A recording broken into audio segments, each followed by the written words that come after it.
मैले शेरबहादुर देउबा, केपी ओली, प्रचण्ड, माधव नेपाल कसैको तर मोमो गरेर चाहिने नचाहिने हुनामी अनर्गल भएका नभएका जेसुकै आरोप लगाएर गाली गरिदिन्छु। त्यसको विज्ञापन गरेर बस्नु पर्ने मैले। त्यसको विज्ञापन गरेर चाहिँ चल्ने, जनताको निम्ति लोकगाडा कुरा गरेको बारेमा त्यसको बहस सृजना हुनु पर्दैन। यो देशबाट हामी आत्मनिर्भर पुरै बनाइदिन्छौँ। विदेशीको हस्तक्षेप किन भएको, उसको ऋण खाएको हुना। चुनावमा जान्छौँ, हरेक सब भन्न जान्छौँ, कम्तीमा तपाईँले तिरेको चिजको सही सदुपयोग भयो कि भएन हेरिदिनुहोस्। हुन्छ त्यसलाई भोट दिनुहोस्, हुँदैन भने मलाई दिनुहोस्। मलाई ठिक छ। उहाँले राजा लिएर आउनु बेला यसो यसो भनेर जनताले भनिन्छन्, यसो गर्दाखेरि चाहिँ हुने रहेछ। तपाईँ यो गरेन अहिले राजालाई भनेर ल्याउनु न, माइती गरेर आउनु।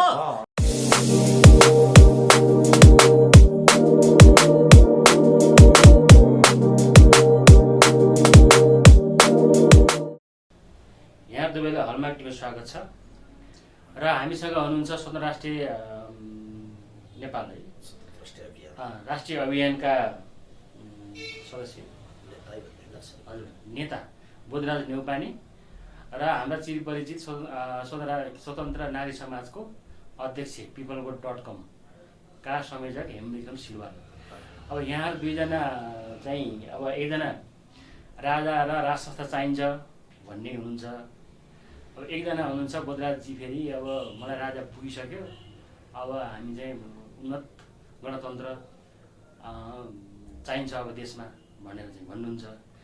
अब यहाँ दुईजनाको कुरा चाहिँ अब हामी कुरा गर्न जाँदैछौँ र सर्वप्रथम मैले हाम्रो बोधराजजीलाई मैले सोधेँ, तपाईँहरूले चाहिँ अब हुन त अहिले देश गणतन्त्रमय छ होइन, तर पनि के छ भन्दाखेरि यो गणतन्त्रबाट जनताहरू अब लगभग देखिन्छ सडकमा पनि आजित भइसक्यो। किन भन्दाखेरि अब 30 वर्ष चाहिँ नि पञ्चायत काल र 30 वर्ष गणतन्त्र अथवा प्रजातन्त्र जे भने पनि त्यसको चाहिँ बिचमा तुलना गर्दाखेरि पञ्चायत काल कति हो कति राम्रो होइन। सबै उद्योगहरू पनि चाहिँ खोलेका थिए त्यति बेला भनेर पनि भन्छन् होइन। त्यस कारण चाहिँ तपाईँले फेरि कस्तो खालको उन्नत लोकतन्त्र चाहिँ चाहेको हो होइन। हुन त यो नेपालमा फेरि यो राजनीति शब्दजालहरू धेरै चाहिँ नयाँ नयाँ आइरहेको छन्। यस सन्दर्भमा तपाईँको आफ्नो चाहिँ धारणा प्रष्ट हुनुहोस् त। पहिला हामी एकचोटि नुहाइसकेको पानीले सफा हुँदैनौँ भन्ने शब्दलाई प्रयोग गर्छौँ। हजुर, भनेको अब यी टेस्टेड व्यक्तिहरूबाट, यी एकचोटि परीक्षण भइसकेका व्यक्तिहरूबाट यिनीहरूबाट सुधार उन्मुख नियत पनि नसुध्रिएको हुनाले यसबाट अब देशको निकास ठिक छैन, त्यतापट्टि हामी नलागौँ। र हामी चाहिँ देशको समस्या के हो, जनतालाई परेको मार्का के हो र देशको प्रगति गर्नका निम्ति चाहिने कुराहरू के हुन्, त्यो अहिलेको विकृति के हो, त्यो विकृतिलाई खेलौँ, विकृति अन्त्यको निम्ति के गर्न सकिन्छ ती कुराहरूलाई अगाडि बहसको विषयमा लिएरौँ र के गर्दाखेरि चाहिँ जनताले चाहेको कुराहरू ती कुराहरू सहज र सजिलै प्राप्त गर्न सकुन्। अर्थात् राज्यले दिने डेलिभरी जनतासँग जति सक्दो चाँडो छिटो छरितो अबका टेक्नोलोजीहरूको प्रयोग गरेर र अबको नयाँ पुस्ताहरूको इच्छा अनुसारको त्यसमा बहस गरेर त्यो चाहिँ राज्य व्यवस्था हुनुपर्छ भनेर हामीले यसलाई नाम अब लोकतन्त्र यिनीहरू जनताले जानेकै नाममा अलिकति केही उन्नत लोकतन्त्र भनेर उन्नत लोकतान्त्रिक पार्टी भनेर हामीले थपेका छौँ। उन्नत लोकतान्त्रिक पार्टीको उद्देश्य भनेको चाहिँ तपाईँको यो अहिलेलाई हामीले जनतामाझबाट नेपालको विचार, जहाँ तपाईँले गफ गर्दै जाँदाखेरि यो कम्युनिस्ट हो कि भने यसरी सुन्नुहुन्छ, जहाँ तपाईँले यो समाजवादी काङ्ग्रेस हो कि भनेर सुन्न सक्नुहुन्छ, जुन कुराहरूलाई तपाईँले गर्दाखेरि चाहिँ यो शब्दजाल त्यही हो कि भन्नुहुन्छ। तर हामीले पृथकमा भएका कुराहरूलाई भ्रष्टाचार नियन्त्रण गर्न के गर्नुपर्छ, भ्रष्टाचार सबैभन्दा यसको दोष हो भनेदेखि भ्रष्टाचार नियन्त्रणको उपाय के त, भ्रष्टाचार कसरी हुन्छ, निवारण कसरी गर्ने, यी कुराहरूलाई चाहिँ हामीले बहसको विषयमा अगाडि बढौँ भनेर स्वतन्त्र राष्ट्रिय अभियान नेपालले यी कुराहरूको खबरदारी गर्दै आयो। त्यो खबरदारीमा यो राज्य सत्ताका मान्छेहरूले हामीले गएर राइट टु रिचेक्टको व्यवस्था हुनुपर्छ भनेर अदालतमा मुद्दा हालेर मुद्दाबाट हो यो व्यवस्था गरिनुपर्छ भनेर सम्मानित अदालतबाट निर्णय फैसला गराएर लिएर आयौँ। फैसला कार्यान्वयन नभए पछाडि फेरि त्यसमा परमादेश लागू गरियोस् भनेर हामीले 2 वर्ष अगाडि नै त्यसको परमादेश लागू गरियो, तर संसदले त्यो विषयमा कानुन बनाएन। यी कुराहरू भए पछाडि हामीले अब यिनीहरूलाई भनेर लाग्दो रहेछ जनताको माझ हामी जानै पर्ने रहेछ र जो सत्तामा आउँछ त्यसको विरोध गरेर मात्रै कसैको विरोध गर्दैमा हामी राम्रो हुँदो रहेछौँ भन्ने हिसाबले विरोध नगरे पनि नहुने र गर्दाखेरि पनि विरोधै मात्रका निम्ति विरोध गरिने हुने र विरोधका शब्दहरूले यो जसले नै विरोध गरिहाल्छ नि यो त भन्ने कुराहरूले उनीहरूले त्यो कुरामा ध्यान पनि नदिने भएको हुनाले विकल्प खोजेर विकल्पको रूपमा हामी उन्नत लोकतान्त्रिक पार्टीको रूपमा 2000 मा आउँदैछौँ हामी जनतामा आउँदैछौँ। अब यसको चाहिँ काउन्टर प्रश्न मैले यता चाहिँ हेमिकमजीलाई ल्याएँ कि अब तपाईँहरूले उहाँले भने जस्तै पुरानो पानीले चाहिँ नि फेरि सफा हुन्छ भनेर तपाईँ नहुनु खोजेको राजनीति। अब एउटा यसमा अब यहाँ नेपालमा चाहिँ लोकतान्त्रिक अभ्यास चाहिँ भागै रहन्छ भन्ने हाम्रो निचोड हो। 2007 सालमा प्रजातन्त्र आयो तर 18 सालमा प्राइमेरी स्कुल खुल्यो। अब शिक्षाको विकास कति भयो र हामी पढेर शिक्षित भयो कि दीक्षित भयौँ त्यो पनि अहिलेसम्म क्लियर हुन सकेन। किन भन्दाखेरि सर्टिफिकेट प्राप्त गर्नु मात्रै शिक्षा हो भन्ने केही पनि छैन। तर प्र्याक्टिकल रूपमा चाहिँ जुन हिसाबमा जुन व्यावहारिक ज्ञान भन्छ जब मान्छेमा व्यावहारिक ज्ञान यहाँ चाहिँ अझै पनि चाहिँ अब चाहिँ भएको अवस्था छैन। त्यो भएको कारणले आज विभिन्न चाहिँ भौतिक जमात भन्नेहरू पनि मुलुकप्रति विस्मोहन गरेर हिँडिरहेको अवस्था छ। त्यो भएपछि चाहिँ हामीले के भन्यौँ भन्दाखेरि नेपालमा साँच्ची नै जनताले आफै शासन गर्ने लोकतान्त्रिक गणतन्त्र आइहाल्ने बेला भएको होइन रहेछ भन्ने कुरो यसले पुष्टि गर्यो। यो त कृष्णप्रसाद भट्टराईले पनि जब 63-64मा जुन नेपाली कङ्ग्रेसले आफूले जन्माएको बनाएको संविधान जो विश्वको उत्कृष्ट संविधान बन्यो त्यो संविधानलाई च्यातिरहँदाखेरि कृष्णप्रसाद भट्टराईले मृत्युको सय्या के अरे मृत्युसँग चाहिँ उहाँ पौठी जरी खेलेर नरिको हस्पिटलमा बिरामी हुँदाखेरि पनि उहाँले के भन्नुभयो भने नेपालमा हाम्रो साथीहरूले 2047 सालको संविधान अन्तर्गतको पुनः विकेन्द्रीकरणलाई चाहिँ कार्यान्वयन गर्न सकेन। अब यसमा चाहिँ अब विविध कुराका संहिता धर्मनिरपेक्षता कुराहरू लादिएको छ तर धर्मनिरपेक्षको परिभाषा पनि नेपाली जनताले पूर्ण रूपमा बुझेका छैनन् र चाहिँ जुन किसिमको संहिताको लाद्ने काम भइरहेछ त्यसले पनि तपाईँको चाहिँ जनताको नेपालको आर्थिक व्यवहारले छान्न सक्दैन भन्ने हिसाबले जुन किसिमको कृष्णप्रसाद भट्टराईले अझै पनि यो देशलाई 500 वर्ष राष्ट्रताको आवश्यक पर्छ। किन भन्दाखेरि मान्छे शिक्षित र दीक्षित मात्रै भएर भने यो देशको म राष्ट्रपति भइरहँदाखेरि यो देशको दायित्व म बालमा रहँदा होस् या नरहँदा होस् यो देशप्रतिको दायित्व चाहिँ मेरो हो भन्ने विषयमा चाहिँ जब कि मानसिक रूपमा चाहिँ प्र्याक्टिकल रूपमा जबसम्म चेतना हुँदैन तबसम्म त्यो देशमा कागजका खोस्टामा परिवर्तनका नाममा परिवर्तन मात्रै गर्दाखेरि चाहिँ मुलुकले दुःख पाउने र जनताका भावनाहरू जे कुरा हो हिजो जनताले जे भावना उद्देश्य प्राप्तको लागि जनताले राजनीतिक पार्टीहरूका घोषणापत्र अनुसार आफ्नो पार्टीका विधान अनुसार भने गरे ती कुराहरू कार्यान्वयन भएन। नभइसकेपछि जनता जहाँको त्यहीँ भए। जस्तै पञ्चायत कालमा राणाकालमा पनि जनताले खान पाइन भन्दाखेरि घाँस बाँस कपासको वारेन्टी हुन्थ्यो। आज तपाईँ हामीले देखिरहेका छौँ चुरे पहिरोबाट सुरु भएको जुन किसिमको नेपालको अर्धोगति र दुर्घटनाहरू ठुल्ठुला दुर्घटना हुँदै 72को भुइँचालो आयो। त्यस पछाडि अहिले विश्वव्यापी रूपमा फैलिएको कोभिड-19 पनि आएको छ। आज जनताले बिहान कमाएर बेलुका खाने जनताहरूलाई रोजीरोटीको वारेन्टी छैन। अब भनेपछि राजनीति रूपमा 2004 सालदेखि 72सम्म संविधान जारी मात्रै गर्दा 7वटा संविधान भयो। तर जुन किसिमको उन्नत लोकतान्त्रिक पार्टीका चाहिँ केन्द्रीय सदस्य या नेताले उहाँले भन्नुभयो तर उहाँले परिकल्पना गर्नु नराम्रो कुराहरू होइनन्। ती कुरा हामीले परिकल्पनालाई मात्रै सपनामा साकार गर्नको लागि परिकल्पना त उडी छुनु चन्द्र त भन्छन् तर उहाँले जुन उन्नत खालका लोकतान्त्रिक गणतन्त्र भन्नुभयो तर उन्नत खालका लोकतन्त्र भनेको परिभाषा पनि जनताले बुझ्नलाई अझै पनि मेरो विचारमा चाहिँ 30-40 वर्ष लाग्छ। किन भन्दाखेरि हामीले 7 सालमा ल्याएको प्रजातन्त्रको त जुन प्रजातन्त्रीय मूल्य मान्यता हो जस्तै नेपाली काङ्ग्रेसीको हकमा कुरा गर्ने हो भने बिपी कोइरालाले 2033 सालमा ल्याए राष्ट्रियता प्रजातन्त्र समाजवाद 2 पिलर सिस्टम। ती कुराहरूलाई आज नेपाली कङ्ग्रेसले तिलाञ्जली दिएर काङ्ग्रेसहरूको अवस्था के छ। जस्तै मदन भण्डारीले चाहिँ घुमाउरो पारामा एउटा चाहिँ कम्युनिस्ट फिलोसफी अध्ययन गरेर आएको एकजना कम्युनिस्ट लिडरले के भने भन्दाखेरि चाइना घुमे राजा वीरेन्द्रसँग दर्शन भेट पाए। त्यस पछाडि उनले बौद्ध जनताको बौद्धले जनवाद भन्ने र बिपी कोइरालाले राष्ट्रियता प्रजातन्त्र समाजवाद भन्ने कुरा एउटै थियो। तर आखिरीमा आज जुन किसिमको देश जुन दलदलमा फसेको छ यो दलदलबाट बाहिर सबभन्दा पहिला निकाल्नु पर्ने अवस्था देख्छु मैले। तपाईँको के हुन्छ भने राज्यको नीति तथा कार्यक्रम जनताको घाँस कपास र स्वास्थ्य शिक्षाको वारेन्टी भन्छ। यी कुराहरूमा चाहिँ हामी 31 वर्ष, यो म 11 वर्षलाई मात्रै दोष दिइनँ। 2046 साल चैत 26 गते राति 11 बजी पछाडि जुन किसिममा राजा स्वर्गीय वीरेन्द्र सरकारबाट बहुदल घोषणा गरिबक्यो, त्यो दिनदेखि हामी परनिर्भर हुँदै गयौँ। हाम्रो त्योभन्दा अगाडि हाम्रो देशमा चाहिँ तपाईँको भन्नु थापाथलीमै हाम्रो चाहिँ धान गोदाम कम्पनी थियो, विराटनगरमा धान गोदाम कम्पनी थियो, हाम्रो चाहिँ तपाईँको नेपालगञ्जमै धान गोदाम कम्पनी थियो र हामी बाहिरबाट खाद्य हामी निर्यात गर्दैन थियौँ होइन, पैसारी गर्थ्यौँ कि हामीले चाहिँ धेरै चाहिँ देशहरूलाई अप्ठ्यारो पर्दाखेरि नेपालका धान चामल चिउरा तपाईँका मासहरू हामीले दिएको चाहिँ इतिहास जीवन्त छ हामीसँग। भनेपछि हामीले के भन्दाखेरि शब्दजालमा मात्रै चाहिँ फाल्दाखेरि चाहिँ जनता धेरै भ्रामिक र चाहिँ अल्मलिएको अवस्था छ। अब यसबाट जनतालाई हामीले चाहिँ के भन्दाखेरि नेपाली जनताले के हुन्छ भने भोलि के हुन्छ होइन, जनतालाई अहिले तत्काल डेलिभरी चाहिएको छ। मैले भनौँ कि यो गएको 1 वर्ष अगाडिको लकडाउन र पछिल्लो लकडाउन पछाडिको स्थिति हेर्ने हो भने चाहे मिडिया क्षेत्र होस्, चाहे तपाईँको साना ठुला मझौला उद्योग होस्, चाहे यातायात क्षेत्र होस्, सबैतिर होटल व्यवसायदेखि सबै कुराहरू चौपट छन्। अब यतिखेरको अवस्थामा राज्यप्रति जनताले आशावादी गर्छन् र जनताप्रति शासक वर्गहरू जवाफदेहिता हुनुपर्ने। त्यो जवाफदेहिता भएन र हामी अहिले पनि शब्दजालका शब्द खेलहरूमा मात्रै हामी अल्मलिरहेको अवस्था छ।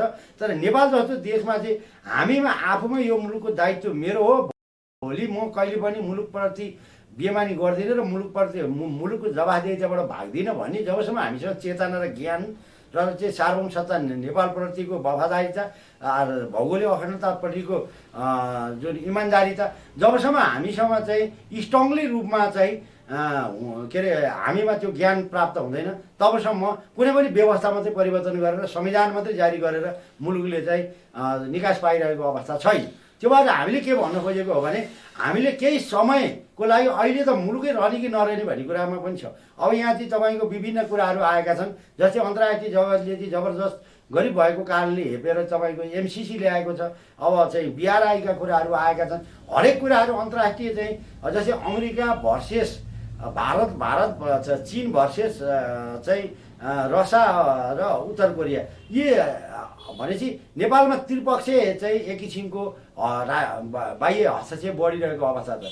अब पहिला त यसलाई कमसेकम हामीले सबै नेपाली र हामी नेपाली भएर सोच्नुपर्ने बेला र राज्यलाई चाहिँ स्थायित्व दिनुपर्ने अवस्था यहाँ सिर्जना भएको छ।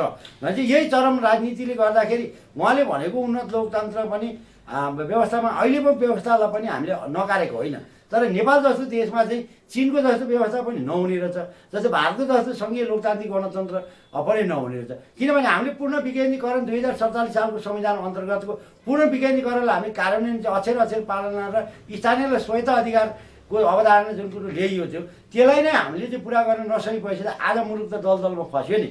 त्यो भएर हामी के भन्छौँ भने उहाँहरूले परिकल्पना गरेको कुराहरू आफ्नो ठाउँमा ठिकै होला नि, तर अहिले तत्कालीन अवस्थामा मुलुकले निकास कसरी पाउने भन्ने विषयमा चाहिँ हामीले गम्भीर हुनुपर्छ। ल एउटा कुरा के सुन्नुहोस्, के भन्दा पनि मैले उहाँलाई सोधेँ, मैले अब 2007 सालदेखि क्रान्ति हुँदै आयो नेपालमा होइन। अब 15 सालमा पनि बिपीले चाहिँ के लोकतन्त्र गणतन्त्र के भन्दै आयो होइन, र फेरि अहिले फेरि अब हजुरले फेरि नयाँ उन्नत खालको लोकतन्त्र, उन्नत भनेको चाहिँ के हो। र अर्को कुरा, राजा र राज संस्था हुँदाखेरि जति नेपालमा शान्ति कायम थियो, शान्ति थियो होइन, र अब चाहिँ हुनु भनै अब चाहिँ अब के नेपाली जनताको चाहिँ अब के अरे यो आर्थिक उन्नति अब के थियो थिएन त्यतापट्टि नजाँदाखेरि राजनीतिक रूपले चाहिँ देश त कमसेकम एउटा चाहिँ शान्त वातावरण थियो। तर तपाईँको जस्तो चाहिँ यो गणतन्त्रवादीहरूले चाहिँ के अरे देशलाई चाहिँ अब देश रहने नरहने भन्ने स्थितिमा पुर्याउनु भयो भन्ने उहाँले आरोप लगाउनु भयो। र अर्को कुरा, तपाईँलाई राजा र राज संस्था हुने बित्तिकै देशमा बिग्रिहाल्ने चाहिँ कुरा के हो? सुन्नुहोस्, मैले दोहोऱ्याएर नथ्यो, समय कम होला, अघि नै भनिसकेँ, मैले सुरुमै भनिसकेँ, राज संस्थाबाट यो देशमा तपाईँले जम्मा म तपाईँलाई हामीले चाहेको कुरो कति चाँडो हुन्छ उहाँले भने जस्तो ढिला नै हुँदैन।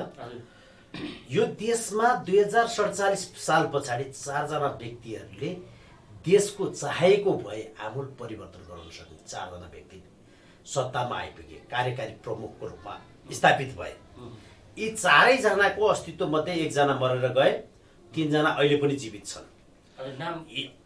नाम भन्ने मिल्छ नि? प्रजातन्त्र आउने बित्तिकै गिरिजाप्रसाद कोइरालाले जनतालाई डेलिभरी दिने गरी जुन संविधानले लेखेको थियो स्थानीय स्वायत्त शासन होइन अनि इकोनोमिक लिबरलाइजेसन आर्थिक उदारवाद यी कुराहरू जुन बोकेर आएका थिए त्यसको आर्थिक संरक्षण सहितको हेर्नुहोस् है संरक्षण सहितको व्यवस्था लिएर आइदिएर कार्यान्वयन गरिदिएको भएदेखि गिरिजाप्रसाद कोइराला महान नेता हुन्थे नोटा उनकै फोटै छापेर पुग्दाखेरि अप्ठ्यारो मैले दोस्रो भन्छु त्यस पछाडि दोस्रो व्यक्तिको पालो आएको थियो दोस्रो पटक त्यो गर्न सक्ने जनताको निम्ति हितकारी काम गर्न सक्ने लोक कल्याणकारी काम गर्न सक्ने हैसियत सहितको कार्यकारी प्रमुखको रूपमा राजा ज्ञानेन्द्र आइपुगेका थिए यानि कि बहुदलीय व्यवस्थामा भएका विकृतिहरू र माओवादीहरूले जनतालाई आक्रान्त बनाएर अशान्त राष्ट्र त्यसको बेलामा केही आश गर्ने जनताको आश थियो त्यसमा पनि आफ्नै दुष्प्रभावको प्रयोग गरेर होइन आफूले नै जबरजस्ती गर्न थालेर ज्ञानेन्द्रले त्यो अपर्च्युनिटी गुमाएका छन् त्यसकारण अवसर पाउँदाखेरि नगर्ने मान्छेबाट फेरि राज्यमा फर्केर शान्ति हुन्छ भनेर हामी विश्वास गर्दैनौँ तेस्रो व्यक्ति आन्दोलनबाट छिडिएर आएको प्रचण्ड कमरेड प्रचण्ड जनतालाई जे आश देखायो जुन आशका निम्ति प्रचण्ड एउटा धरोहरको रूपमा ती जनताको आशाको केन्द्र बनेर आएको थिए उनले आफ्नै रोजीरोटी गरेर ती सबैलाई विदेश जान बाध्य बनाए त्यसकारण प्रचण्डबाट यो देशमा आश गर्नु हुँदैन अर्को व्यक्ति देशका विभिन्न विकृतिहरू सबै समापन गरेर जनताको इच्छा अनुसार नेपाल अधिराज्यको संविधान 2072 लागू गरेर 72 पछाडि स्थायी सरकार र स्थायी दिगो विकासका निम्ति केपी शर्मा ओली नाम गरेका व्यक्तिलाई झन्डै दुई तिहाईको बहुमत दिएको थियो त्यसको हालत तपाईले अस्ति बिहानै देखिहाल्नु त्यसकारण हामीले यी कुराहरू उठाएका छौं जुन कुराहरू हेर्नुस् हाम्रो व्यवस्थामा सुन्नुस् है तपाईलाई व्यङ्ग्यात्मक रूपमा भनौं र सहज रूपमा भनौं एम विक्रम सर 50 वर्ष र 500 वर्षको कुरा गर्दै हुनुहुन्छ तपाई 5 महिनाभित्र राज्यको कायापलट हुन सक्छ देशको सबैभन्दा ठूलो समस्या के हो ठूलो समस्या भ्रष्टाचार नियन्त्रण गर्ने आधार खोजौं हामीले के छ आधार सांसदले मन्त्री हुन नदिने हो भने जनताको प्रतिनिधि मन्त्री हुन पाएन लाभको पद पाएन भने त्यो मान्छेले उसले खान पाएन भनेदेखि अर्कालाई खान देला एक खान दिँदैन डेफिनेटली दिँदैन अर्को सांसदमा गएर कमाएर खान पाइँदैन भने पछाडि पैसा खर्च गरेर मान्छे सांसद बन्दैन पैसा खर्च गरेर सांसद नबने पछाडि समाजसेवीले राजनीति गर्छ जुन दिन समाजसेवीले राजनीति गर्छ नि त्यो दिन समाजमा भएको मान्छेले भोको मर्नु पर्दैन अर्को कार्यकारी प्रमुख काहीँबाट एकचोटि जितेर एक ठाउँबाट 10 वटा 15,000 भोट लिएर आएर म पटक पटक जित्या भनेर राज्य सत्ता हलाएर बसिरहन पाइँदैन जो हो शेरबहादुर म अहिलेसम्म नहार्या मान्छे हुन्छ कहिले चाहिँ जित्ने मान्छे हो र अहिलेसम्म नहार्या भनेको 33% भोट जित्या हो 15,000 भोट जित्या हो त्यो मान्छेबाट हुँदैन त्यसकारण सोझो प्रत्यक्ष निर्वाचित कार्यकारी प्रमुख चाहिन्छ यो लागू गर्नलाई 5 महिना लाग्दैन प्रत्येक नेपालीलाई तपाईको जनतालाई हामीले निरङ्कुश व्यवस्थाको अन्त्यको निम्ति लडेका अंकुश चाहिन्छ विधायिका कार्यपालिका र न्यायपालिकालाई फुटाउनुपर्छ त्यो फुटाउनलाई सांसद र मन्त्री हुन नपाउने र विधायिकाले हेर्ने मन्त्री विशेषज्ञबाट आउने अथवा करेन्टमा सांसद नभएको व्यक्तिले मात्र मन्त्री हुन पाउने व्यवस्था राखियो भने त्यो राखिसके पछाडि मान्छेले करप्सनको न्यूनीकरण एक ठाउँबाट सुरु भयो अर्को जनता पनि त भाग लिन्छ करप्सनमा त भ्रष्टाचार गर्नलाई त एक्लै त गरिँदैन नि सुब्बाले खर्दारले अधिकृतलाई तलब घुस दिए होइन जनताले पनि त दिएको छैन उसको हातमा पर्नलाई भनेपछि जनताबाट जोगाउनका निम्ति हामीले बजारमा भएका 500,000 नोटलाई अब विस्थापित गरिदिनुस् किनभने टेक्नोलोजीले हामीलाई विनिमय गर्ने सुविधा दिइसकेको छ त्यो विनिमयको सुविधा जनतालाई सिकाउन जाउँ यो 500,000 को नोट हटाउँ लाभको चिज हातमा नभए पछाडि भ्रष्टाचार कसरी गरिन्छ एउटा कुरा नि र 4वटा कुरा अब 4वटा पोइन्ट छन् त्यति राखिदिन्छु अनि त्यस पछाडि गर्नुहोस् जनतालाई बुझ्ने गरी 500,000 को नोटलाई बजारबाट हटाउने चेकलाई अग्राधिकार गरौँ होइन सिंगल एकाउन्ट सिस्टमको व्यवस्था गरौँ एकजना व्यक्तिसँग एउटै मात्रै खाता त्योभन्दा अर्को नराखौँ त्यो गर्नका निम्ति जनतालाई आह्वान गर्ने हो हरेक नेपालीलाई 1 लाखको क्रेडिट कार्ड दिन्छु भनेर अहिले माइतीघर मण्डलमा आन्दोलन गरेर पुलिसले हानेको गोलीले मर्दाखेरि मरेको लासलाई 10 लाख दिने जसले आन्दोलन गर्यो उसले नपाउने उसको परिवारलाई खर्च गर्नलाई 10 लाख दिन सक्छ राज्य 1 लाख रुपैयाँ पैसा जिउँदो मान्छेलाई कमाएर खाएको पैसामा अंकुश सहितको सिंगल एकाउन्ट बनाएर 1 लाखको क्रेडिट कार्ड प्रोभाइड गर्न सक्दैन राज्यले 1 लाखको 40 रुपियाँमा बन्छ एउटा कार्ड। 40 रुपियाँमा बनेको कार्डले करोडौँको कारोबार गर्छ, जबकि 40 रुपियाँमा एउटा 1000को नोट बन्छ। 10-12 पटकसम्मको टर्नओभर पछाडि आफै नोट ध्वस्त भएर गइसक्छ। खेर जाने नोट छाप्नु पर्दैन। त्यसपछि गएर हामीले के भन्यौँ, अन्तिम उपभोक्ताले तिरेको कर तिर्ने त अन्तिम उपभोक्ताले हो, कसैले व्यापारीले उसले त कसैले पनि तिर्ने होइन। त्यो त जनताले बुझ्नु जरुरत छ नि त। जसले खरिद गरे उसले तिर्छ। अन्तिममा उपभोग जसले गर्ने हो, जस्तो पसलले खरिद गरेर त उसलाई के मतलब, उसले त नाफा राखेर बेच्ने न हो, बिहोर्नु पर्ने त अन्तिमले। अन्तिम उपभोक्ताले तिरेको कर सोझो रासो खातामा जाने सिस्टम बनाऊ। त्यो सिस्टम बनाउने बित्तिकै करमा प्रतिफल भनेको छौँ हामीले। करमा प्रतिफल दिनु पर्यो। के प्रतिफल दिने उहाँले भने जस्तो हामी दिन्छौँ। सोझो अन्तिम उपभोक्ताले तिरेको कर सोझो राजस्व खातामा जान्छ। राजस्व खातामा जाँदैखेरि तत्कालै केही पैसा, केही प्रतिशत कर पेन्सन कोषको लागि छुट्याइयोस्। तब कि जब नेपाली 61 वर्षको हुन्छ बुढेसकालमा उसले खान पुग्ने पेन्सन पाओस्, बुढेसकालका निम्ति उसले भ्रष्टाचार गरेर जोड्नु नपरोस्, त्यो व्यवस्था गर्नु। तत्कालै त्यो कर तिरेकै पैसाबाट खर्च गरेको दिन त हिम्मत भएको दिन र कमाएको दिन खर्च गर्ने हो नि। खर्च गरेकै बेलामा उसको स्वास्थ्यको प्रिमियममा कोष छुट्याइयोस्। त्यो छुट्याए पछाडि अशक्त भएको दिन, कमाउन नसकेका दिन फ्रीमा उपचार पाउँछ। त्यही पैसाले, त्यही पैसामध्ये केही पैसा छुटाएर शिक्षा कोषमा हालौँ। अब शिक्षा कोषमा हाले पछाडि त्यो कोषबाट 12 कक्षासम्म टोटल नेपालीलाई बोर्डिङबाट होइन, बोर्डिङमा पढ्छ भनेदेखि भत्ता दिनुपर्छ। त्यो पैसाले शिक्षाको दिउँ। 12 कक्षा पछाडि कुन विषय पढ्छ, डाक्टर पढ्ने भनेदेखि 60 लाख रुपियाँ, 2% ब्याज, तैँले डाक्टर बने पछाडि फिर्ता दिने गरी त्यो शर्तमा मेरिट लिस्टमा नाम निकाल्ने बित्तिकै त्यसलाई त्यो लोन दिउँ। इन्जिनियर पढ्नलाई 20 लाख लाग्छ, त्यही विद्यार्थीलाई दिउँ। बाउ र आमालाई त्यो शिक्षाको बोझ नदिउँ। उसले जुन दिनबाट रोजगारी सिर्जना गर्छ त्यो दिनबाट पेड गर्न थाल्छ। उसले तिरेको पैसाले अर्कोलाई गर्न पाइन्छ, बोट कहिले पनि मासिँदैन। यसरी सिस्टमेटिकली तरिकाले लिएर जाउँ। जनताका छोराहरूलाई अहिले चाहिएको के पर्छ भनेर कमाउनु घना राख्नु पर्या हो। छोरछोरीको फी कति लाग्ने हो ठेगान छैन, त्यसको लागि राख्नु पर्या हो होइन। बिरामी भयो भनेदेखि कसरी जोगाउनु पर्छ, उपचार गर्ने खर्च पुग्ला कि नपुग्ला त्यसको लागि सम्पत्ति जोड्नु परेको हो होइन। त्यस पछाडि बुढेसकालमा के होला, रोग लाग्ला, किनेर खानु पर्ला, के गर्नु पर्ला, अहिले पर्याप्त पैसा राखेन भनेदेखि त बुढेसकालमा फेरि कमाउन सकिँदैन, के खाने। त्यसका निम्ति भ्रष्टाचार भएको होइन। भने भ्रष्टाचार नियन्त्रणका निम्ति यस्ता कुराहरूको अवलम्बन गरौँ न। यो गर्नलाई मैले उन्नत लोकतान्त्रिक पार्टी नै चाहिन्छ।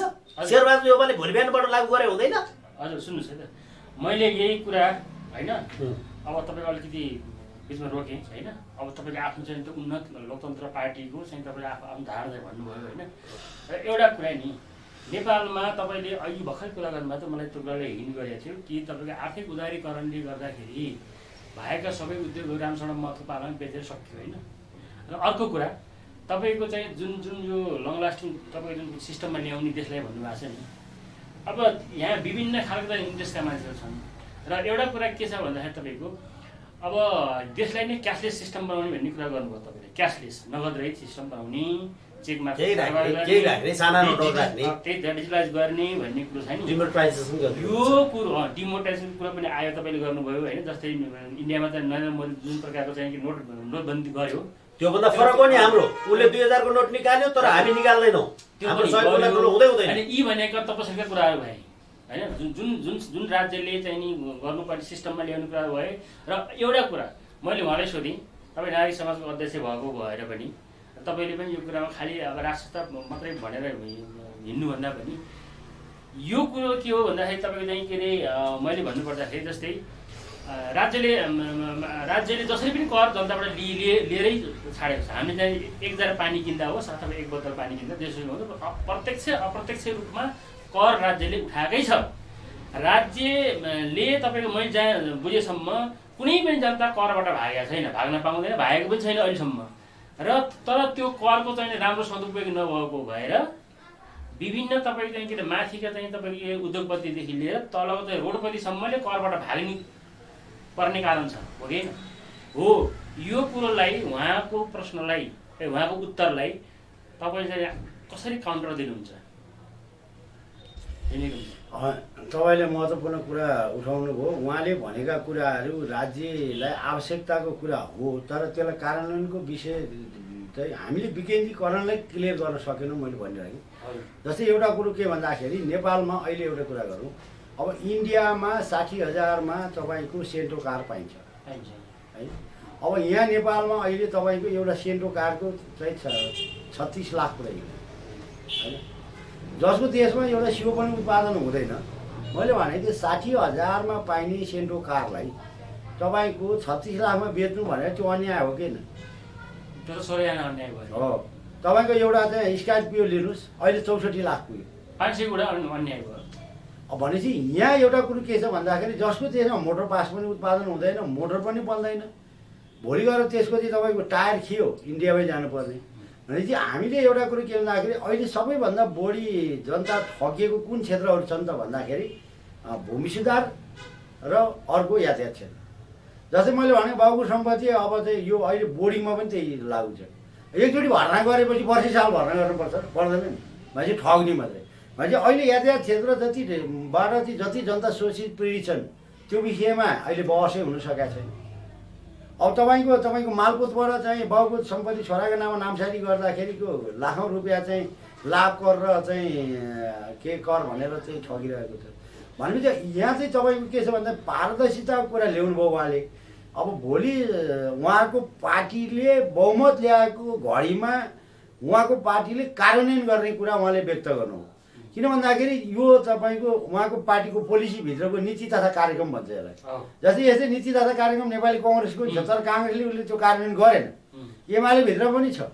सुखी नेपाली समृद्ध नेपाली त ओलीले हिजो 2 हप्ता अगाडिसम्म खोज्दै थिए, तर समृद्धि नेपाली भयो भएन, सुखी नेपालीको कार्यक्रम आएन। हेम सर, यो बिचमै तपाईँलाई काटेँ मैले।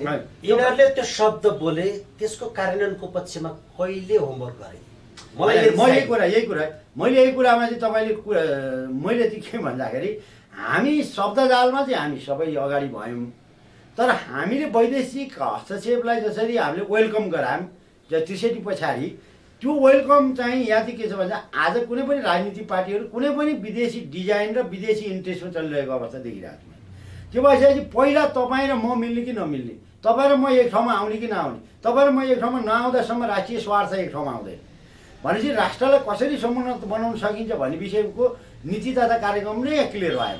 किनभने हामीले पञ्चायतलाई गाली गरेर ठिक छ, 30 वर्ष पञ्चायत कालमा दल खोल्न पाइँदैन थियो र चाहिँ पञ्चायतको त्यो वर्गीय सङ्गठनको सदस्य हुनुपर्थ्यो र तपाईँको वडा सदस्य भएपछि गाविसको प्रधान पञ्च, गाविसको प्रधान पञ्च भए क्षेत्रीय सदस्यपछि जीविका सभापति हुँदै चाहिँ राष्ट्रिय पञ्चायत सदस्य हुने एक किसिमको एउटा दल थिएन, तर सिस्टम थियो कि हामीले हेर्दाखेरि सिस्टम हेर्ने हो। त्यो सिस्टम यदि उनले कडाउसँग लागू गर्न नसकेको हो भने यो 30 वर्षमा जति पनि 5 विकास क्षेत्रको विकास डेभलपमेन्ट भयो, 75 जिल्लाको डेभलपमेन्ट भयो र 5 विकास क्षेत्रमा तपाईँको चाहिँ औद्योगिकरण भयो, पुरो पश्चिमी राजमार्ग निर्माणहरू भए, तपाईँको चाहिँ अरण्यको राजमार्गदेखि लिएर चाहिँ काठमाडौँ ललितपुर भक्तपुर 3वटा क्षेत्रमै 3वटै जिल्लामा चाहिँ औद्योगिक क्षेत्रहरू आज पनि जीवन्त छन्। भनेपछि एउटा कस्तो भन्दाखेरि जब चाहिँ मान्छेमा चाहिँ एउटा नैतिक मूल्य मान्यताबाट मान्छे चुकिसकेपछि त्यो देशमा भ्रष्टाचार। अब जस्तै मैले भन्नु खोजेँ एउटा गाविसको अहिले वडाको कुरा अहिले अहिलेको यो व्यवस्था गरेको गाउँपालिकाको वडा अध्यक्ष जित्नको लागि 20 देखि 25 लाख रुपियाँ खर्च गरिएको छ। भनेपछि अब अर्कोचोटि उसले जित्नको लागि, किनभने अर्कोचोटि जित्नको लागि उसले अब 50 लाख खर्च गर्नुपर्छ र 50 लाख खर्च गरेर गाउँपालिका अध्यक्ष जितेको गाउँपालिका अध्यक्षले अहिले 50 लाख खर्च गरेर जितेको गाउँपालिका अध्यक्ष अर्कोचोटि 1.5 करोड रुपियाँ खर्च गर्नुपर्छ। अब भनेपछि राजनीतिक रूपमा चाहिँ मैले यो कुरालाई क्लियर गरौँ। यसमै तपाईँलाई यिनीहरूको जग्गा तपाईँले भनेको अहिले खर्च गर्नु परेछ।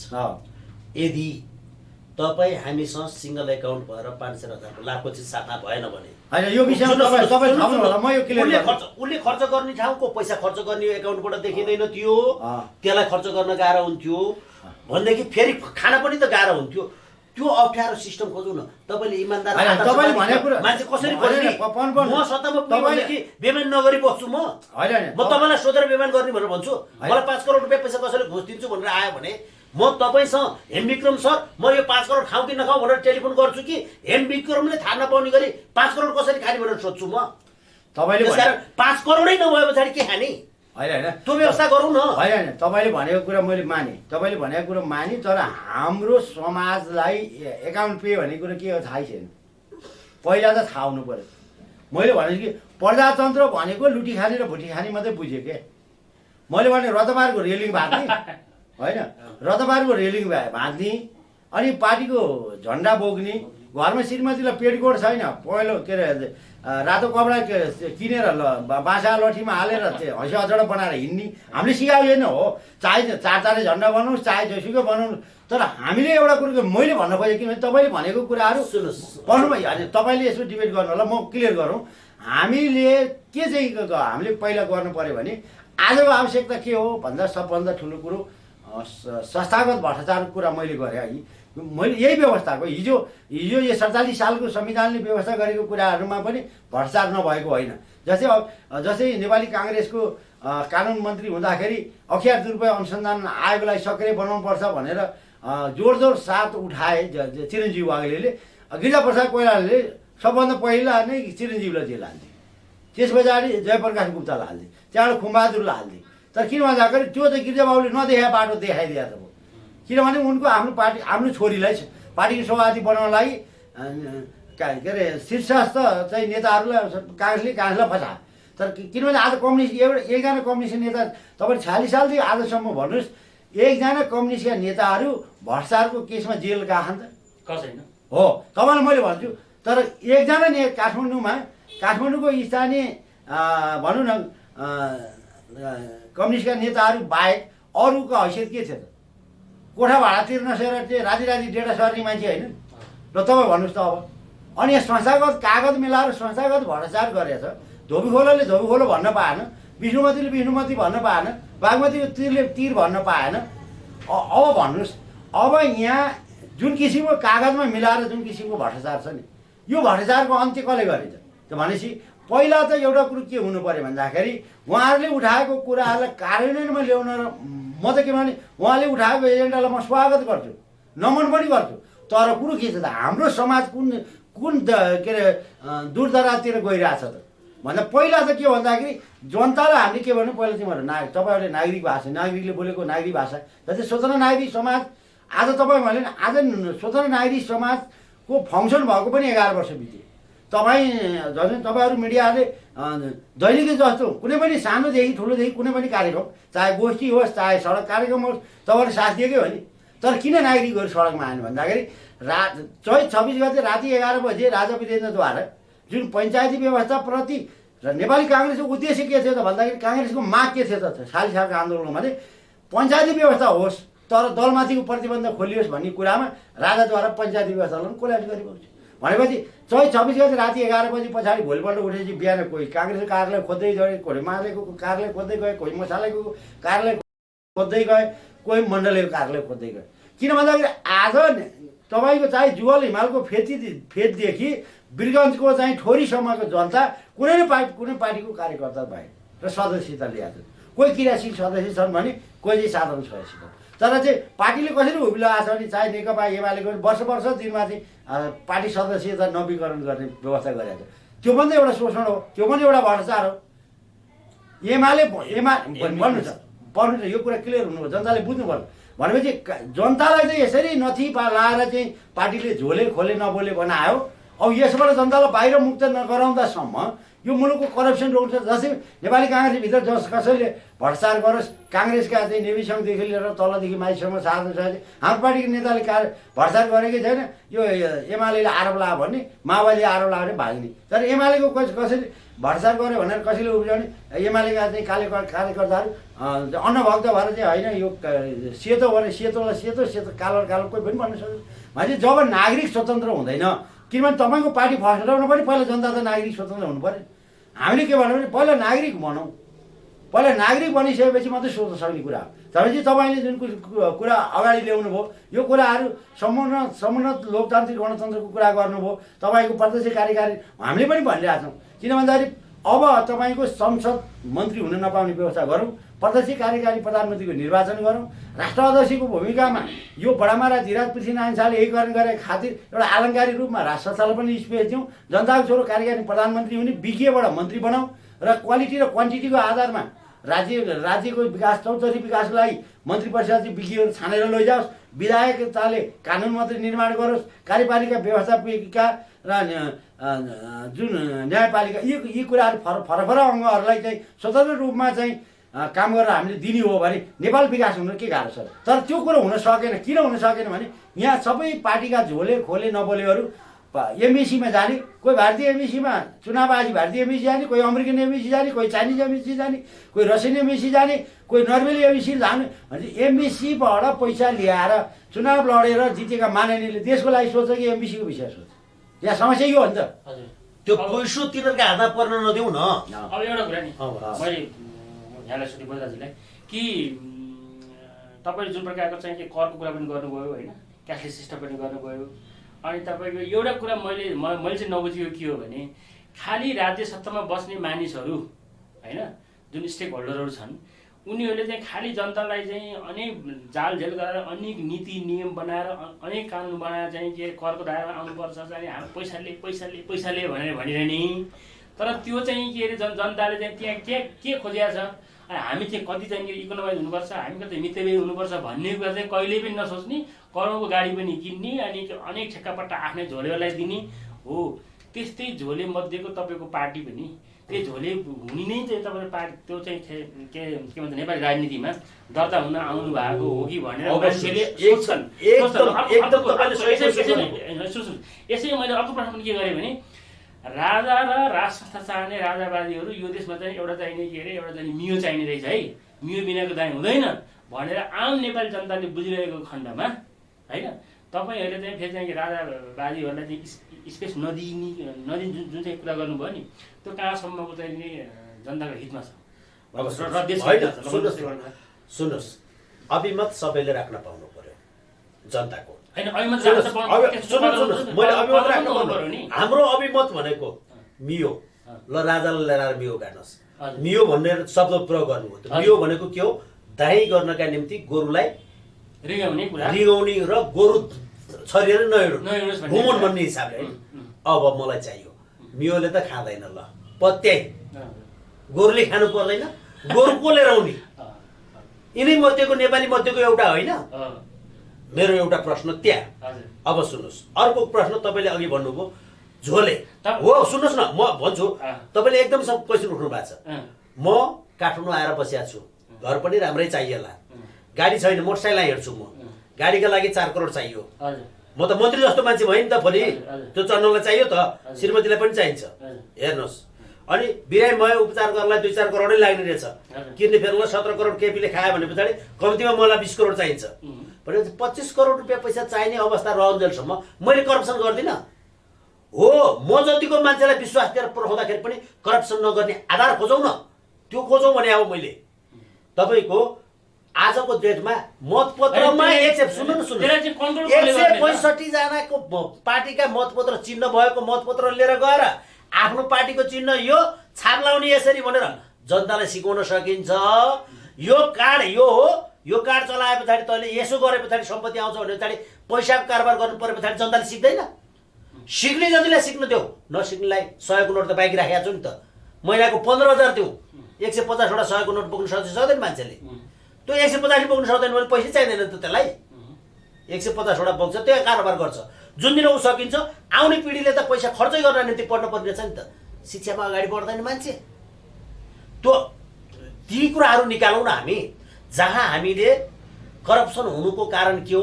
जस्तो मैले अघि भने, शिक्षामा पूर्ण रूपले फ्री भयो, स्वास्थ्य फ्री भयो, रिटायर लाइफ फ्री भयो।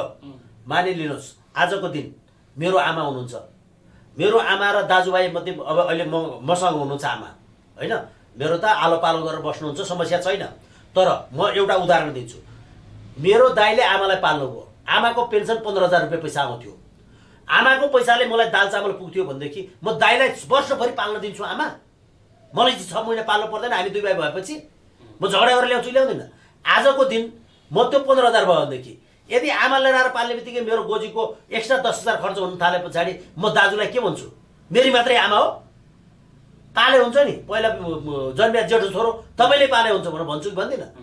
दाजुभाइ दुइटै झगडा गरे पछाडि आमाले वृद्धाश्रम जानुपर्छ कि पर्दैन? यदि आमाको कारणले गर्दाखेरि घरमा शान्ति आयो भनेदेखि मेरो दाजुभाइले झगडा गर्नु परेन। अब मेरो परिवार बन्नु भनेपछि परिवार बन्ने बित्तिकै टोल बन्छ, टोलपछि समाज, समाज पछाडि राष्ट्र। त्यो कुराले सोचौँ न, हामी पोजिटिभ सोचौँ न। अहिले तपाईँको बाआमा पाल्नलाई झगडा गर्ने छन्छरीहरूले पाल्दिन भनेर झगडा गर्नेहरूले बाउआमाको दुईटाको पेन्सनले आफ्नो परिवार चल्छ भनेदेखि बाआमा पाल्नलाई झगडा गर्ने दिन आउँछ अनि भोलिदेखि नै। एउटा कुरा नि, तपाईँले जुन प्रकारको यो जुन चाहिँ कल्पना परिकल्पना जे गर्नु भएको छ नि, त्यो गराउन पनि त एउटा नियत चाहियो होला नि त। त्यो त मियो त हामीले सैद्धान्तिक रूपबाट जाने, पार्टीको रूपमा लिएर जाने, यो जनताको माझमा अगाडि लिएर जाने। हामीले कार्यान्वयन गर्न सकेनौँ भनेदेखि उहाँको राजा लिएर आउनुहोस्, यी कार्यान्वयन गरिदिनुहोस् न त जनताको निम्ति।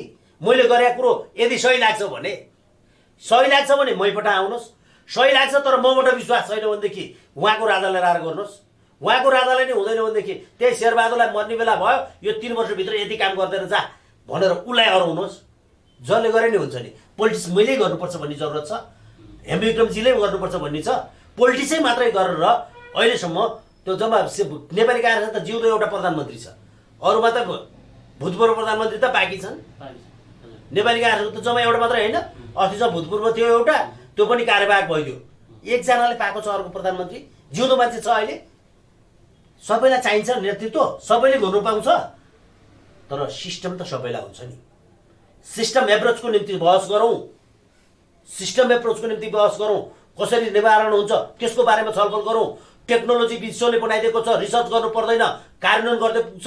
15 दिन सिकाइदियो भनेदेखि हाम्रो नेपालीले जोसुकैले पनि कार्ड कसरी चलाउने, चेक कसरी काट्ने, होइन पैसाको आन्तरिक कारोबार के गर्ने, स्वापिङ मेसिन कसरी राख्ने, क्युआर कोड कसरी चलाउने, मोबाइल बैंकिङ कसरी गर्ने फेरि जान्दछ। नजाने ट्युसन पढ्छ, ट्युसन पढ्दा 3 वर्ष तक लागु भइसक्छ त। 1 लाखको क्रेडिट कार्ड पाउँछ भने त फ्रीमा लाख रुपियाँ पैसा उधार पाएँ भनेपछि जान्छ लाइन बस्नु बैंकमा। उहाँले बोधराजजीले कल्पना गरेको सिस्टम ल्याउनको लागि कुन चाहिँ व्यवस्था उपयुक्त हुन्छ तपाईँ भन्नुहोस् त। होइन, मैले भने चाहिँ यो स्थायित्वको लागि राज संस्था सहितको प्रजातन्त्र हुँदाखेरि पनि मैले प्रत्यक्ष कार्यकारी प्रधानमन्त्रीको निर्वाचनमा त हामीले पनि स्वीकारेको हौँ, हामीले पनि उठाएकै छौँ। होइन, मैले चाहिँ राजा ल्याएपछि राज संस्थाले यो सब थोक गर्ने होइन कि जनताकै छोरो कार्यकारी प्रधानमन्त्री भएपछि यो उहाँले उठाएको एजेन्डा यसैमा कार्यान्वयन गर्न सकिन्छ। तर एउटा कुरो के अरे निषेध चाहिँ नगरौँ भन्ने कुरा हो, किनभने अहिले निषेध भयो र त हामी राजनीति चलिरहेको चलिरहेको छ। हामी निषेध किन गर्ने नि? हाम्रो पार्टीमा राजा ज्ञानेन्द्र अध्यक्ष भएर आउँछन् भनेदेखि हामी स्वीकार्ने भोलि बिहानै होइन। तर आउनु पर्यो नि त। राजनीति नेताहरूमा चाहिँ राष्ट्रियताप्रति परिपक्व भएन भन्ने हाम्रो चाहिँ भनाइ हो। किन भन्दाखेरि जस्तै मैले कृष्णप्रसाद भट्टराईले 500 वर्ष अझै पनि राष्ट्र संस्था आवश्यक छ।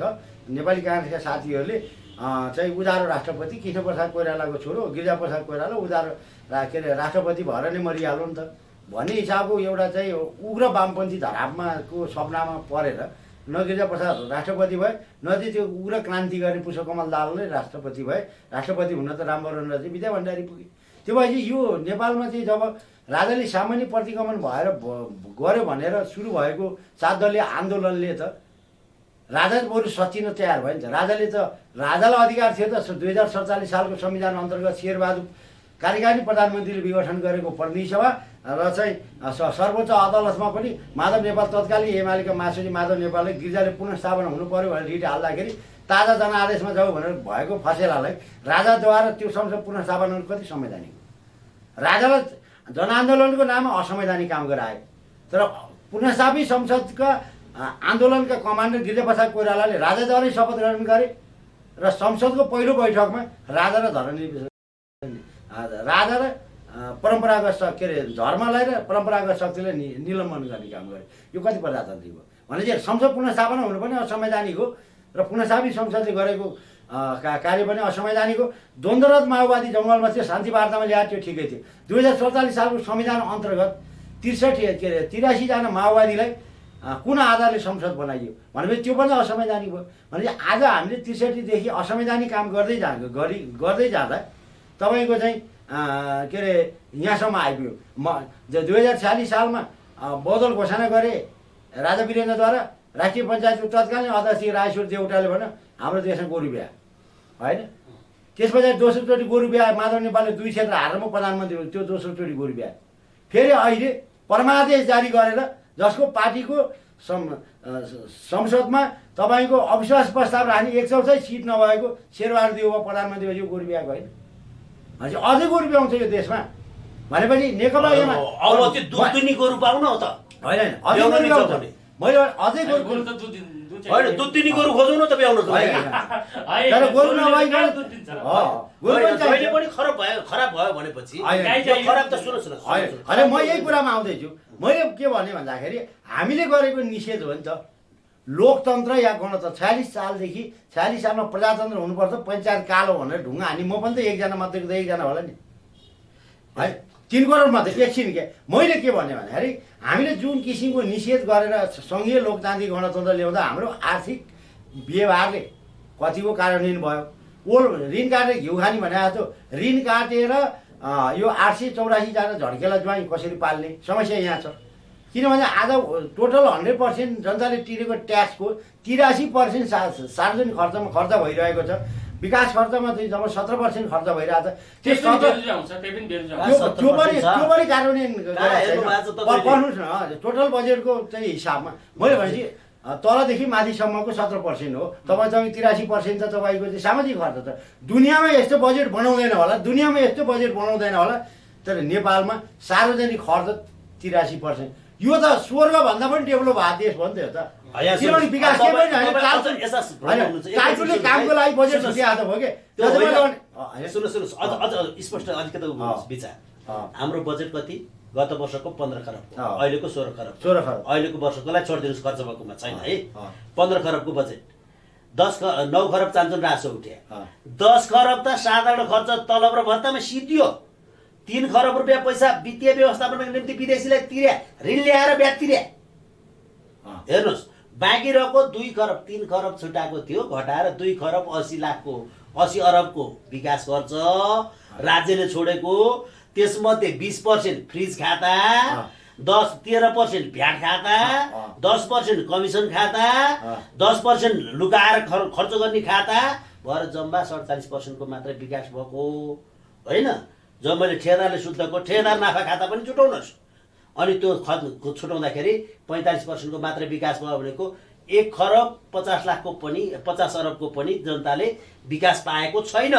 त्यतिमा पनि सुन्नुहोस् त्यति पैसाले पनि जनताले फेरि पोजिटिभली हेर्नुहोस् न कुनै पनि ओडा खाली छैन कसका कुटो चलिन्छ कसका डोजर चलिन्छ जहाँ 1.5 खरब रुपियाँ पैसाको विकासमा हरेक क्षेत्रमा त काम चलिरहेको छ नि भनेदेखि यो त विदेशी ऋणलाई त 5 वर्षभित्र चुक्ता गरिदिन्छौँ हामी चुक्ता गरिदिन्छौँ सिधै अगाडि बसेर भन्छौँ अहिलेको सालको ग्रोथलाई छ नि 40 खरबको टर्नओभर छ राज्यको यो वर्षभित्र 78-79 भित्र म 100 खरबको टर्नओभर गराइदिन्छु 100 खरबको तर राज्यले त्यो नीति बोकिदिनु पर्यो 1 लाख त्यो 1 लाखको क्रेडिट कार्ड बोकेर 5 पटक मात्रै जनताले टर्नओभर गरिदियो भनेदेखि वर्षमा कति हुन्छ।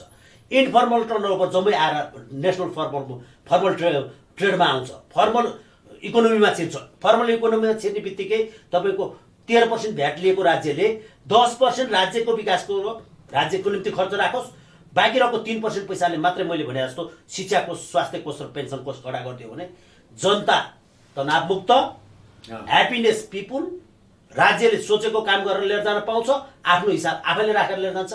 विदेश तर्किनु पर्छ भ्रष्टाचार गरेर लाज मर्दो भोलि कालोमा सुल्लाउने गरी घुस खाएर पैसा कमाउनु कुन चाहिँ रहलाई छ। अहिलेको व्यवस्था भनेको जनतालाई कर्मचारी बनाएर घुस खाए बाबु भन्ने व्यवस्था हो नि त यो त। किन भन्नुहोस् सुब्बा सबैभन्दा बढी हुन्छन् होइन अधिकृत त कमै हुन्छन् होला सुब्बा खरदार होइन टिप्पणी उठाउने लेख्ने बिहानदेखि बेलुकासम्म काम गर्ने राज्यले जहाँ खटाएर ती जानुपर्छ होइन घरबाट कति 20,000 तलमा आउँछ कति 27,000 एडिएसएल मोबाइल टेलिफोन पैसा तिर्नु पर्यो टिभी पनि त पैसा नतिरेर हेर्नु पाइँदैन नि अफिसमा जानु पर्यो दिउँसो खाजा खानु पर्यो फर्केर आउनु पर्यो पैसा सिद्धियो बिहान बेलुका खाने र छोराछोरी पढाउने पैसा राज्यले के भने थाहा छ मिनिमम यति दिन्छु यसले त कमाइ नभएको बेला कहिलेकाहीँ अख्तियार बेच्न नपाएको बेला बाचेस अनि त्यो अख्तियारी बेचेर त प्रगति गर भनेर दिएको व्यवस्था हो यो भ्रष्टाचारी व्यवस्था हो यो। यस्तो एउटा कुरा नि तपाईँले पनि अब भन्नुभयो उहाँले पनि आफ्नो राख्नुभयो अब यो सबै व्यवस्था जुन चाहिँ धर्मनिरपेक्षता छ जुन गणतन्त्र भनेर भन्नुभएको छ नि यसलाई चाहिँ जहिलेदेखि उखाल्नु फेरि तपाईँहरू चाहिँ मिल्नु हो। अब मलाई चाहिएको कुरो तपाईँले सही प्रश्न उठाउनु भएको म सुन्नुहोस् मैले उठाएका क्वेसन मेरा सवाल म चाहिएन यो सवालहरू यदि सही छन् भने जनताको हितकारी लोककल्याणकारी शब्द हुन् भने यो देशको बुद्धिजीवी भन्नेले त्यसको प्रयोजन गर्नु पर्यो। यसलाई कसरी कार्यान्वयन गर्नुपर्छ त्यसको लागि टेक्नोलोजीको विकास गर्नु पर्यो। अर्को बुद्धिजीवीले राज संस्थामा जाने समाजसेवीले जनताको हित हुने कार्यक्रम रहेछ भने पछाडि यसलाई कसरी कार्यान्वयनमा ल्याउन सकिन्छ त्यसको बारेमा सोच्नु पर्यो, त्यसको बारेमा बहस गराउनु पर्यो। गाली नै गर्न निम्ति अर्कालाई नराम्रो भन्नेका निम्ति हामी बजारमा निक्लिया छौँ त होइन। जनता पनि त्यही छ माग। तपाईँको अहिले मैले गरेका आर्थिक बहसका कुराहरू रहे, यी कार्यान्वयन हुनुपर्छ भन्ने कुरामा रहे। यो तपाईँको मिडियाबाट फाल्नुहोस्, 2000ले नै हेर्दैन, हेरिहाल्यो भने अनुहार हेरे पछाडि पठाइदिइहाल्छ, कसलाई चित्त बुझ्यो त्यसले हेर्छ, छोडिदिन्छ। यति नै खेर मैले शेरबहादुर देउबा, केपी ओली, प्रचण्ड, माधव नेपाल कसैको तर मम गरेर चाहिने नचाहिने हुनामी अनर्गल भएका नभएका जेसुकै आरोप लगाएर गाली गरिदिन्छु मिडियाबाट 50,000ले हेर्छ। त्यो दिन मैले भाइरल हुन्छ, लाखौँले हेर्छ। तर अनि मैले के भन्छु थाहा छ? मेरो 100 2% मात्रै हो जसले मलाई बुझेर हेरेको छ, बाँकी सबैले त्यसैलाई हेरे हो, मलाई हेरेकै होइन नि। गाली गरे शब्द उसको, अनि उसलाई उसको नाम चिने पछाडि उसलाई के भनेछ भनेर हेरे, यसले के भन्यो भनेर हेरे होइन नि त। त्यसको विज्ञापन गरेर बस्नु पर्ने मैले, त्यसको विज्ञापन गरेर चाहिँ चल्ने, जनताको निम्ति लोककल्याणकारी कुरा गरेको बारेमा त्यसको बहस सृजना हुनु पर्दैन। यो देशबाट हामी आत्मनिर्भर पुरै बनाइदिन्छौँ। विदेशीको हस्तक्षेप किन भएको? उसको ऋण खाएको हुनाले भएको होइन। साउको ऋण खाए पछाडि खसीलो दिन्छ होइन, दसैँको दिन आए खसी ऋण खानै पर्दैन, त्यसको ऋण तिर्दिन्छु अप्सन सहित भनिदिन्छु, उठ्ने आधार देखाइदिन्छु, सबै कुरा कहाँनिर भएको विकृति छ तपाईँको मिडियाबाट भनिन्छु, सरकारमा लिएर जाओस्, भोलि बिहान देखाउन थाल्छु। 3 महिनाभित्र कन्ट्रोल सबै सकिन्छ। अन्डर इन्भोइस आउँदैन कहिले पनि। अन्तिम मुद्दाले तिरेको कर बिल बोक्ने बित्तिकै क्रस म्याच भयो होइन। तपाईँले मैले तिरेको पैसा क्रस म्याच हुने बित्तिकै अन्डर इन्भोइस कसले बोकेर आउँछ? कर छलेको कारोबार कहाँबाट हुन्छ? करको जुन कार्यक्रम हुन्छ कमाइभन्दा बढी खर्च गरेर देख्ने बित्तिकै देखिने गरी सामान चोर्न सकिन्छ, देखिने गरी भ्रष्टाचार गर्न सकिन्छ। तपाईँको क्यामेराको 2,30,000 रुपियाँ पैसा तपाईँले 70,000 को बिल बनाएर ल्याउनु भयो, भ्याट छलियो होइन। तर तपाईँको पैसा त गएको हो नि। तपाईँले भ्याट छल्या कारणले भ्याटको त्यति अलिकति छल्न निम्ति कमको इन्भोइस बनाएको त। त्यो दिन तपाईँले यो मोबाइल क्यामेरा किन्दाखेरिको 2,30 कै बिल बोकेर आएर 2,30,000 को 2% पैसा तपाईँको पेन्सन कोषमा राखिने भइदिया भए तपाईँ त्यो घटीको बिल समाउनुहुन्थ्यो। त्योभन्दा घटीको बिल तपाईँले समाउनु, क्रस म्याच हुने भयो, उसले किनेर बेचेको त बराबर हुनु पर्यो। 2 लाख अब तपाईँलाई उसले 70,000 को बिल दिए पछाडि त यो त कममा लिएर आएको रहेछ, तपाईँ ठगिनुहुन्थ्यो। ठगिया पनि त हुनुहुन्छ नि तपाईँ। यो मालको त त्यति पैसा नपर्ने पनि त हुनसक्छ नि, कष्ट प्रोडक्सनमा त्यो पनि नपर्ने भएर तपाईँ ठगिया छैन। बजार जम्मैतिर एउटै रेट चले पछाडि त्यसलाई पो तपाईँले मूल्य भन्नु भएको छ त। त्यसले 100% नाफा खाइछ कि 20% नाफा खाइछ तपाईँलाई थाहा छ, मलाई थाहा छ भने पछाडि ठगिनुबाट बचिन्छ। एक रूपमा रेट हुन्छ, बिलबाट आएको पैसाबाट तपाईँको पारदर्शिता हुन्छ। कारोबार खरिद बिक्री गर्ने बित्तिकै तपाईँको खरिद बिक्रीहरू देखिन्छ। त्यो देखिने बित्तिकै राज्यले पाउने कर राज्यको दायित्वमा रहन्छ, व्यक्तिले पाउने व्यक्तिसँग रहन्छ, अनि राज्यले गर्नुपर्ने व्यवस्थापन गर्न सक्छ। र तपाईँ हामीले तिरेको कर डाकाले खान पाएन। अहिले त के छ? बजेट जम्मा भयो, बजेट हाल्ने, बजेट हाले पछाडि बजेट हाल्दै खाने, हालेर खाने, हालिसके पछाडि खाने। यो साल अहिलेको साल सामाजिक परीक्षण गरेर देखाइदिन्छु म। सामाजिक परीक्षणमा तपाईँ आफै खोल्नुहोस्, कतिवटा गाडी आउँछ, एउटा गाडीले कसरी कर तिर्छ, मल्टिप्लाई गरेर पैसा जोड्नुहोस्। मालपोत कार्यालयमा करोडौँ उठाउने मालपोत कार्यालय 120 वटा छन् देशमा। 40 वटाले मात्र दिनको करोड कमायो, जम्मा 300 दिन मात्रै चलाउन, 250 दिन चलाउ, हिसाब गर्दै जानुहोस्। 2 लाखवटा गाडी आए, एउटाले 15 लाखका दरले मात्रै पैसा तिरौ, 3 खरबका दरले त्यही पैसा जम्मा हुन्छ। हरेक गाडीले तिरेको पैसा जनताको जग्गालाई बाटो बनाएर, कि त जग्गा दलालले बाटो बनायो यहाँ, कि जग्गाको प्लटिङ गर्नेले बनायो, कि गाउँले आफ्नो गाउँसम्म लिएर जाने बाटो आफ्नै जग्गा दिएर बनायो होइन। त्यो बाटो बनाइसकेर त्यो बाटोमा गाडी गुडाए बापतको कर लिएर खानु नपर्ने तलब खाने कतिन्जे सहने। हामीले 50,000 रुपियाँ पैसा तिर्नुपर्छ कर। 56 रुपियाँमा किनेको तेल 129 रुपियाँ बेच्छ, ओइल निगम घाटा, राज्यले फाइदा। त्यो पैसा कहाँबाट गयो? त्यो पैसाको हरिसाब जनताले मागे। राज्यलाई होइन, व्यक्तिलाई फाइदा। कहाँ राज्यलाई फाइदा? राज्यलाई लिएर गएर राज्य सञ्चालकलाई फाइदा, व्यक्तिलाई फाइदा हो। व्यक्तिलाई त्यो कहिलेसम्म हुन्छ? तपाईँ भनेको कुरा त मैले बुझेँ होइन, मोटामोटी सबै बुझेँ मैले। र यी तमाम चाहिँ नि के अरे आवश्यकताहरू, यी तमाम सिद्धान्तहरू, यी तमाम नीति नियमहरू, यी कानुनहरू चाहिँ बनाउने कसले भन्ने होइन, नीति तथा कार्यक्रम गर्नु पर्यो अवश्य आयो। र त्यो कुरामा चाहिँ नि के छ भन्दाखेरि यहाँ नेपालमा के देखियो चाहिँ रोग भने तपाईँको एउटाले अर्काको कुरो चाहिँ मान्दैन मान्ने, मै चाहिँ जान्ने, मै विद्वान, मै चाहिँ ठुलो होइन, मैले भनेको चाहिँ सही हो, अरूले भनेको पनि गलत हुन् होइन भन्ने जुन परिपाटी छ नि त्यो जनतालाई कसले सिकाउने के त? जनताले जम्मै सुन्नुहोस् न, त्यही हिँडिदिने त्यसलाई चाहिँ के अरे एउटा चाहिँ के मेकानिजममा ल्याउने कन्ट्रोल, एउटा कन्ट्रोलर त चाहियो त, एउटा कन्ट्रोलर खै भने कि जम्मै त्यो त हामी तयार छौँ त। हाम्रा यस्ता एजेन्डा चित्त बुझाएर शेरबहादुरले भोलि बिहान कानुन गर्छ अर्कै कुरा हो होइन भने म होइन। अब एउटा कुरो के भने यसको जवाबमा के दिन्छ भने हामीसँग नीति तथा कार्यक्रम सहितको प्रोग्रामभित्र उहाँले उठाएका कुराहरूलाई कार्यान्वयनमा भनेपछि यो के भन्छ के अरे त्यसलाई उच्चारण गर्ने परिभाषा आफ्नो तरिका रहे। तर कुरो के हो भन्दाखेरि पहिला हामीले के भन्दाखेरि पहिला त हाम्रो देशभित्रको शक्ति मिल्नु पऱ्यो नि त। हामी अहिले 4 भाइ छौँ, 4 भाइ 4तिर फर्केका छौँ, चारैजनाको एजेन्डा सही छ। तर चारवटै एजेन्डालाई एक ठाउँमा हो त्यो भएकाले एक सूत्रमा ल्याउने हो कि तर एक रूप त आउनु पर्यो। त्यो भएकाले पहिला त यहाँ त अहिलेको परिस्थिति त के हो भन्दाखेरि इकोनोमीमा जुन किसिमको रास्ताको कुरा भयो, जस्तै गाडीकै कुरा मैले उठाएँ अघि, गाडीकै कुरामा चाहिँ तपाईँको छिमेकी देशमा 60,000मा पाइने गाडीलाई 16 लाख लिइरहेको छ, 16 लाख पर्ने गाडीलाई 65 लाख लिइरहेको छ भनेपछि यो कुराहरू सबै कुराहरू आए। तर कुरो पहिला त यहाँ चाहिँ कसो भने यो घर बत्ने कि नबत्ने अहिलेको मूलभूत विषय यो रह्यो। त्यो भएको कारणले हामीले के भन्यो भने हामी आफै प्रतिस्पर्धा गर्नलाई चाहिँ सक्षम भइरहेका छैनौँ। किन भन्दाखेरि हामीले पढ्यौँ तर पढेनौँ।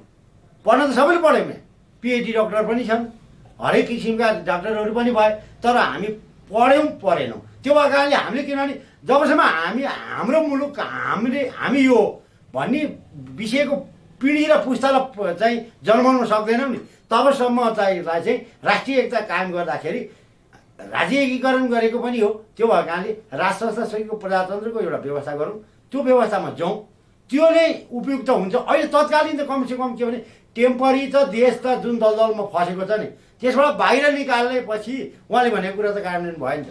यहाँ सुन्नुहोस् है, यहाँ जनता समस्या होइन है, जनता समस्या होइन। सुन्नुहोस् यहाँ चाहिँ मैले चाहिँ जहाँसम्म बुझेअनुसार मैले स्टडी गरेअनुसार यहाँ जनता समस्या होइन। जनता चाहिँ बिचरा चाहिँ के भन्दाखेरि सार्वजनिक ठाउँमा धुमपान नगर भनेर गरिदिएको छैन होइन, तास नखेल्ने भनेर गरिदिएको छैन होइन। जनताले त जे भने पनि मान्छन्, किन मान्ने बाध्य बनाइन्छ। अब त लकडाउन भयो त यहाँ बाहिर निक्लिन्छ है होइन, तपाईँ हामीले के अरे उ गर्छ भन्ने बित्तिकै उनीहरू चाहिँ चुपचाप घर बस्छन् के।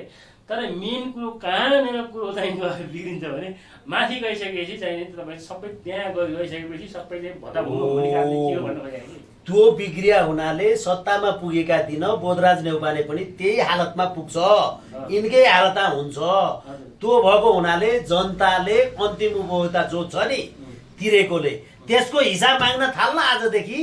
जनताले माग्न थाले पछाडि जो गए पनि सिद्धि होइन। त्यहाँ कस्तो कुरो गरे तपाईँले, जस्तो पकाएर राखेको छ डाडुले अथवा चम्चाले झिक्नुपर्छ, तातो हो खानेकुरा। डाडु नभए पछाडि हातले खाने बित्तिकै त हातै बोलेर सिद्धिन्छ भनेदेखि पोल्ने ठाउँ त हात हाल्दैन त म, अनि सबै आएपछि डाडु झिकेर खान्छु नि होइन। त्यो पोल्ने ठाउँ राख्नु हो त अगाडि छ डोङ्ग्रो।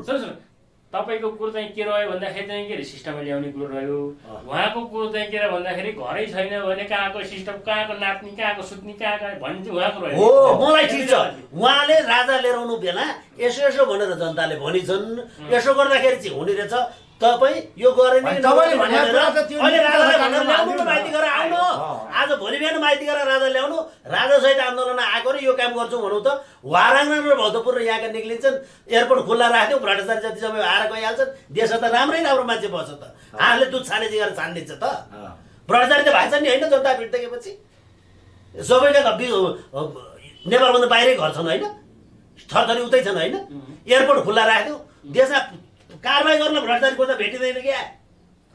ल तपाईँको राजालाई ल्याउनुहोस् न, भाइसँग नि त जम्मै त्यो कल्पना जस्तै हुनको भयो होइन, नगर्ने कल्पना गर्ने।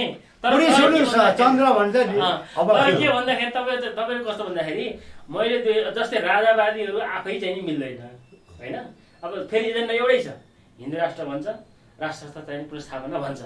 तर चाहिँ के भन्दाखेरि उनीहरू चाहिँ विभिन्न 300-400 वटा ग्याङमा परिणत भएको छन् होइन।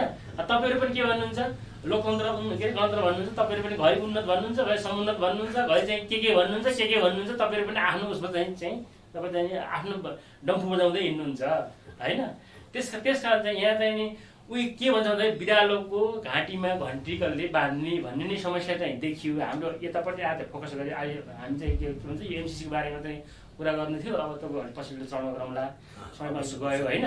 त्यस कारण चाहिँ अब अन्तिममा चाहिँ तपाईँको बिट मार्नु पर्दाखेरि कसरी मार्नुहुन्छ भन्नुहोस् त बुधराजले। अब सुन्नुहोस्, मलाई यसैले गर्नुपर्छ भन्ने चाहिएन, यसैले गर्नुपर्छ भनेन। जस्तो हामीले मैले गर्नुपर्छ र मेरो सङ्गठनले गर्नुपर्छ भन्ने कुरा भएन। जुन सङ्गठनले यस्ता कुराहरूलाई उठाएर अझ उसका पनि उत्कृष्ट विचारहरू छन् भने, हामीले पनि स्वीकार गर्न सकिने कुराहरू छन् भने त्यो ल्याउनेमा हाम्रो सङ्गठन आबद्ध हुन नि सक्छ। यदि होइन भने अहिलेसम्मको देखेको जनताको लोक कल्याणकारी अन्तिम उपाय हामीले लोक कल्याणकारी राज्यमा हामीले देखेको अन्तिम आजसम्ममा देखेको, भोलि हाम्रो ज्ञान बढ्दाखेरि अझै बढ्ला, त्यो देखेको यसको कार्यान्वयनका निम्ति हामी सडकमा जान्छौँ, जनताको माझ जान्छौँ, चुनावमा जान्छौँ, हरेकसँग भन्न जान्छौँ। कम्तीमा तपाईँले तिरेको चिजको सही सदुपयोग भयो कि भएन हेरिदिनुहोस्, हुन्छ त्यसलाई भोट दिनुहोस्, हुँदैन भने मलाई दिनुहोस् भन्न हामी जान्छौँ। र होइन मैले त के भने अब यो हामीले निषेधको राजनीति धेरै लामो गऱ्यौँ। अब यसबाट अन्त्य हुनुपर्छ। यो देशको शाहवंशी राष्ट्रसहितको प्रजातन्त्र पुनर्स्थापना गरौँ, वैदिक सनातन हिन्दू अधिराज्य होस् र चाहिँ स्वास्थ्य शिक्षा रोजगारको वारेन्टी हुनु पर्यो र चाहिँ तपाईँको चाहिँ कृषि र औद्योगिक क्रान्ति हुनु पर्यो र चाहिँ हामी अब निषेधबाट बाहिर निस्क्यौँ। अब एकले अर्कालाई हिलो छाप्ने र यो फोरी गेमबाट चाहिँ सबै बाहिर आउँ र पहिला अब देशै रहने कि नरहने भन्ने विषयमा हामी पुगिसकेको अवस्था भइसक्यो। त्यो भएकाले यसो गर्दा गर्दै सिक्किम गुमेको छिमेकमा हाम्रो होइन त्यो भएर त्यो परिस्थिति नआओस् भन्ने हामी चाहन्छौँ। र चाहिँ सबै राजनीतिक पार्टीका पदाधिकारी होस्, चाहे नेता हुन् होइन, चाहे चाहिँ त्यसका शुभचिन्तक हुन्, उहाँहरूलाई के म भन्छु भन्दाखेरि अब एकले अर्कालाई एउटा पार्टीले अर्को पार्टीलाई हिलो छापेर र चाहिँ एकले अर्कालाई चाहिँ तँभन्दा म के कम भन्ने हिसाबको भावनाभन्दा बाहिर निस्किएर राष्ट्रिय स्वार्थ, राष्ट्रिय एकता कसरी कायम हुनसक्छ, देशले निकास कसरी पाउँछ भन्ने विषयमा चाहिँ सबैले सोच्नुपर्छ भन्ने चाहिँ मेरो चाहिँ विचार हो। हुन्छ, यहाँहरूले आफ्नो महत्त्वपूर्ण विचार दिनुभयो। यहाँलाई चाहिँ हलमा टिभी विषय धन्यवाद दिन्छ र अर्को एमसिसीको बारेमा चाहिँ हामीले अर्को छलफल कुनै दिन फेरि पारेर फेरि यहाँसँग छलफल गरिन्छ। धन्यवाद। हस्।